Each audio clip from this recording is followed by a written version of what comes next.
হিসাব দিয়ে জান্নাতে যাওয়া তো কঠিন, তবে কিছু মানুষ হিসাব ছাড়া বিনা হিসাবও আল্লাহর জান্নাতে প্রবেশ করবে। বিনা হিসাব যারা আল্লাহর জান্নাতে প্রবেশ করবে, পুরস্কারপ্রাপ্ত বান্দা আল্লাহ পাকের, তাদের সংখ্যা একেবারে কম না। বিনা হিসাব যারা আল্লাহর জান্নাতে যাবে এর সংখ্যা অনেক।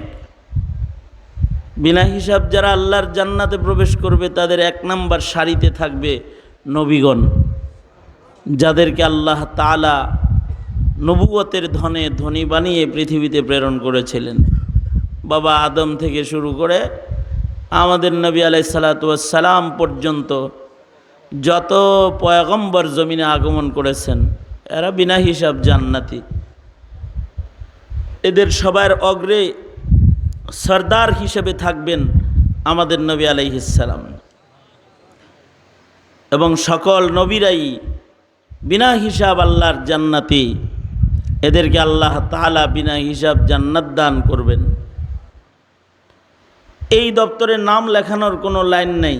বিনা হিসাব জান্নাতে যাওয়ার জন্য নবী হওয়ার কোনো সুযোগ নেই, কারণ নবুয়ত আল্লাহ পাকের নির্বাচিত। নবী আল্লাহ তাআলা নির্বাচন করেন। আল্লাহ তাআলা যাদেরকে নবী বানাইছেন তারাই নবী হইছে। স্বেচ্ছায় দাবি করে নবী হওয়া, এই দপ্তরে নাম নেওয়া সম্ভব নয়। শেষ নবীর আগমনও হয়ে গেছে। আপনার আমার নবী বিশ্বনবী মুহাম্মাদুর রাসূলুল্লাহ সাল্লাল্লাহু আলাইহি ওয়াসাল্লাম নবীদের জামাতের সর্বশেষ। আমাদের নবীজির পরে কিয়ামত পর্যন্ত আর কোনো নবী নাই। মা কানা মুহাম্মাদুন আবা আহাদিম মির রিজালিকুম ওয়ালাকির রাসূলুল্লাহি ওয়া খাতামান নাবিয়্যিন। আমাদের নবী আলাইহিস সালাতু ওয়াস সালামকে আল্লাহ তাআলা খাতামুন নাবিয়্যিন ঘোষণা করেছেন। নবী ব্যাখ্যায় বলেন, আনা খাতামুন নাবিয়্যিন লা নাবিয়্যা বাদি। আমি শেষ নবী, আমার পরে আর কোনো নবী আসবে না। আরও স্পষ্ট করে আল্লাহর রাসূল বলেন, যদি আমার পরে কেউ নবী হতো তাহলে ওমরকে আল্লাহ নবী বানাইতেন। লাউ কানা বাদি নবিয়্যুন লাকানা ওমর। আমার পরে কেউ নবী হলে হযরত ওমরের ব্যাপারে রাসূল বলেন যে হযরত ওমর নবী হইতেন। হযরত ওমর যেহেতু নবী হন নাই, সুতরাং কাদিয়ানীরা কাদিয়ানী নবী হওয়ার কোনো সম্ভাবনা নাই। কাদিয়ানী না, শুধু কিয়ামত পর্যন্ত এমন যেই নবুয়তের দাওয়া করবে সেই মিথ্যাবাদী, সে কাযযাব, সে কাফের। ঠিক কিনা? কেউ যদি নবুয়তের দাবি করে তাহলে সে কাফের, কারণ কিয়ামত পর্যন্ত আর কোনো নবী নাই। শেষ নবী আমার নবী, আমার নবীর পরে আর কোনো নবী নাই। সঙ্গত কারণেই খাতমে নবুয়ত মানা, খাতমে নবুয়ত হিফাজত করা ঈমান। যারা আমাদের নবী আলাইহিস সালাতু ওয়াস সালামের পরে কাউকে নবী মানে তারাও বেঈমান। এই কারণেই কাদিয়ানীরা কাফের, বেঈমান। ঠিক কিনা? কাদিয়ানীরা কি? কাফের। কারণ কাদিয়ানীরা মিথ্যা নবীর অনুসারী, দাবিদার মিথ্যা নবী, মিথ্যা নবুয়তের দাবিদার কাফের, কাযযাবের অনুসারী। যারা কাদিয়ানীকে কাফের মনে না করবে তারাও কাফের হয়ে যাবে। এমনকি শেখুল ইসলাম আল্লামা আহমদ শফী রহমতুল্লাহ আলাইহি খুব বলতেন যে বন্ড নবীকে যারা কাফের না বলবে, মুখ দিয়ে যারা কাফের না বলবে, এরাও কাফের হয়ে যাবে। এজন্য কমাস কম নিজের ঈমান বাঁচাইতে বলুন, কাদিয়ানীরা কি? জোরে আওয়াজ করে বলেন, কাদিয়ানীরা কি? এমন কাদিয়ানী মির্জা নয় শুধু, যত এমন কাযযাব আসবে সব কাফের। কারণ আর কোনো নবী নাই, আর কোনো নবী আসবে না। এই দপ্তরে বিনা হিসাব জান্নাতে হওয়ার জন্য নাম লেখানোর কোনো লাইন নেই। আশ্চর্য বিষয় হলো, এই দু একটা শব্দের মাধ্যমেই এই ঈমান জাতিকে এখন শিখাইতে হবে। এই কাফের কাফের, কাদিয়ানী কাফের, এ সকল আওয়াজ দিয়েই নিজের প্রজন্মের ঈমানকে এখন রক্ষা করতে হবে। কারণ প্রজন্মকে কাদিয়ানি কাফের এটা শিখানোর মতো শিক্ষা দীক্ষা আমাদের সিলেবাসের ভেতরে নাই। আফসোসের বিষয়, আমাদের সিলেবাসে মুসলমানদেরকে গোমাতাকে পরিচয় করায়া দিলেও মুহাম্মাদুর রাসূলুল্লাহ সাল্লাল্লাহু আলাইহি ওয়াসাল্লামের মৌলিক পরিচিতি তুলে ধরার তালিম আমাদের শিক্ষা সিলেবাসে নাই। ভিন্ন ধর্মের শিক্ষা আমাদের মুসলিম ধর্মের অনুসারীদেরকে দেওয়ার আয়োজন আছে, কিন্তু মুসলমানের মৌলিক আকীদা বিশ্বাসগুলো হেফাজতের তালিমও নাই। কাদিয়ানিরা কাফের হিসেবে থাকবে, মুসলিম পরিচয়ে থাকবে না, এটা সারা দুনিয়ার মুসলমানের দাবি। শুধু মুসলমান বাংলাদেশের দাবি না, সারা দুনিয়ার মুসলমানদের দাবি এটা যে কাদিয়ানিরা মুসলিম পরিচয়ে থাকবে না, আমাদের পরিভাষা ব্যবহার করবে না। কারণ আমাদের পরিভাষা যদি তারা ব্যবহার করে, বহু রকমারই সমস্যা আছে তার ভেতরে। তারা যদি মুসলিম জামাত নাম ব্যবহার করে, তারা কাদিয়ানি জামাত। তারা কি জামাত? জোরে বলেন, কি জামাত? যদি মুসলিম জামাত ব্যবহার করে নাম, তাতে সমস্যা তো রকমারই সমস্যা। এক নাম্বার সমস্যা হলো যে তারা মুসলিম পরিচয়ে থাকলে মুসলমানদের ভেতরে বিভিন্ন ধরনের ফাসাদ পয়দা হওয়ার সমূহ সম্ভাবনার দরওয়াজা খোলা থাকে। এর ভেতরে একটা সমস্যা হলো মুসলিম পরিচয়ে থাকলে তাদের জাতীয় পরিচয়পত্রেও লেখা থাকবে তারা মুসলিম, তাদের পাসপোর্টে লেখা থাকবে তারা মুসলিম। যদি পাসপোর্টে মুসলিম লেখা থাকে তাহলে তারা মক্কা মদিনার ভিসাও পাওয়া যাবে। যেমন আমাদের দেশের কোনো হিন্দু মক্কা শরীফের ভিসা পায় না। যার পাসপোর্টে লেখা আছে আমি বৌদ্ধ ধর্মের অনুসারী, সে উমরা হজের ভিসা পাবে না, হজের ভিসা পাবে না, হিন্দু হজের ভিসা পাবে না। কিন্তু কাদিয়ানি, বাংলাদেশে কাদিয়ানিরা হজের ভিসা পায়, তারা উমরার ভিসা পেয়ে যায়। একদিকে ওরা মির্জা গোলাম আহমদকে নবী মেনে আল্লাহর রসুলের কলিজা খাইটা ফেলায়, আর আরেক দিকে ওরা মুসলিম পরিভাষা ব্যবহার করে ভিসা নিয়ে মদিনায় যায় নবীর রওজার সামনে দাঁড়ায় রসুলকে আঘাত করে। আল্লাহর রসুল সাল্লাল্লাহু আলাইহি ওয়াসাল্লাম যদি ময়দানে মাহশরে জিজ্ঞেস করে যে 90% মুসলমান বাংলাদেশে থাকতে কাদিয়ানিরে ভিসা দিয়া আমার রওজার পাশে পাঠাইছিলি কেন? কি উত্তর দিব আমরা? হুদুদে হারামাইন শরীফাইন, মক্কা মদিনার হুদুদের গেটের ভিতরে লেখা আছে যে এটা মক্কা নগরী, এখানে আছে বাইতুল্লাহ, এটা কাবা বাইতুল্লাহর এরিয়া। এই এরিয়ার ভেতরে কোনো কাফেরের ঢোকা হারাম, নিষেধ, কোনো কাফের ভেতরে ঢুকবে না। এ কারণে দুনিয়ার কোনো কাফের মক্কায় ঢুকতে পারে না, মদিনায় ঢুকতে পারে না। চেকপোস্টে চেক হয়, তাদেরকে ভিন্ন রাস্তায় বের করে দেওয়া হয়। কারণ যেথায় কাবা আছে এর পাক এরিয়ার ভেতরে কাফের ঢোকার অনুমতি নাই। যেখানে সরওয়ারে দু আলম নবী আছে এ পাক এরিয়ার ভেতরে কোনো কাফের ঢোকার অনুমতি নাই। কাদিয়ানিরা মুসলিম পরিচয় থাকলে তারা ভিসা নিয়া কাবা বাইতুল্লাহর ভেতরে তাদের নাপাক হাত লাগাইবার সুযোগ পেয়ে যাবে। এমনকি হাজারুল আসওয়াদকে তারা নাপাক করবে, যে হাজরে আসওয়াদে চুম্বন করবে।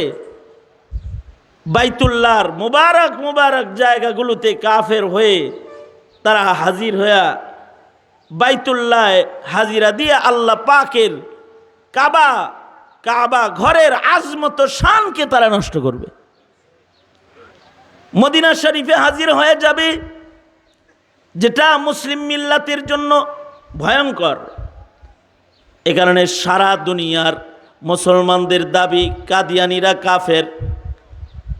ওয়ার্ল্ডের বিভিন্ন জায়গায় কাফের ঘোষণা হয়ে গেছে। আমাদের ওলামারাও বলে আসতেছে কাদিয়ানীদেরকে রাষ্ট্রীয়ভাবে কাফের ঘোষণা করা হোক, কারণ নবীর দপ্তরে নিজের ইচ্ছায় নাম লেখানোর কোনো সুযোগ নাই। নবী আল্লাহর নির্বাচিত জামাত।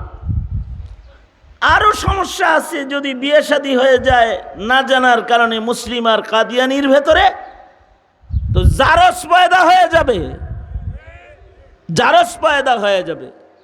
ধর্মীয় শিক্ষার কমির কারণে মুসলিম পরিভাষাগুলো তারা ব্যবহার করলে, মসজিদ, মুসলিম, মাদ্রাসা, মুমিন, এ পরিভাষাগুলো ব্যবহার করলে প্রজন্ম ধোঁকার শিকার হয়ে কাদিয়ানি হয়ে যাবে।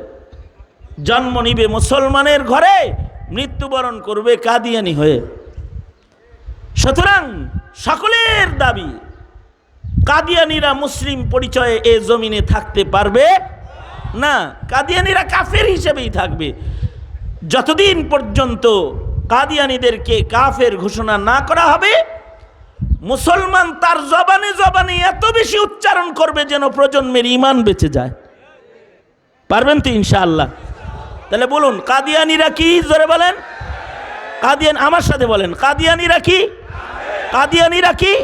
কাফের। কারণ কি? কারণ নবী হওয়ার সুযোগ। হ্যাঁ, নবীরা বিনা হিসাব আল্লাহর জান্নাতি, স্বেচ্ছায় নবী হওয়ার সুযোগ নাই। তবে বিনা হিসাব জান্নাতি হইতে আরো কিছু দরওয়াজা খোলা আছে, যে দরজাগুলো বরাবর দাঁড়ালে বিনা হিসাব আল্লাহর জান্নাতে যাওয়া যায়। নবী হওয়া না গেলেও সিদ্দিক হওয়া যাবে। কিয়ামত পর্যন্ত সিদ্দিকদের খাতা খোলা আছে। সাধনা করলে নিজের নাম সিদ্দিকের দপ্তরে ওঠানো যাবে। কিয়ামত পর্যন্ত শহীদদের দরওয়াজা খোলা। শহীদের খাতায় কেউ নিজের নাম যদি লেখাইতে চায় তাহলে লেখাইতে পারবে। কিয়ামত পর্যন্ত ওলির খাতা, সালেহীনের খাতা খোলা আছে। কেউ যদি লা খাউফুন আলাইহিম ওয়ালা হুম ইয়াহজানুন এর মিসদাক হতে চায়, হতে পারবে, ওলি হয়ে জান্নাতে যেতে পারবে। সাধনা করে করে কেউ যদি আরও এই সকল দরওয়াজাগুলো বরাবর দাঁড়ায় যায়, তাহলে যদি সাধনা করে তাহলে সিদ্দিক হতে পারবে, শহীদ হইতে পারবে, ওলি হইতে পারবে, সালেহীন হইতে পারবে। এরাও মুনাম আলাইহি বিনা হিসাব আল্লাহর জান্নাতে নবীদের পিছে পিছে যারা বিনা হিসাব আল্লাহর জান্নাতে প্রবেশ করবে, তারা হলো সিদ্দিকদের কাফেলা। সিদ্দিকরাও বিনা হিসাব আল্লাহর জান্নাতে প্রবেশ করবে।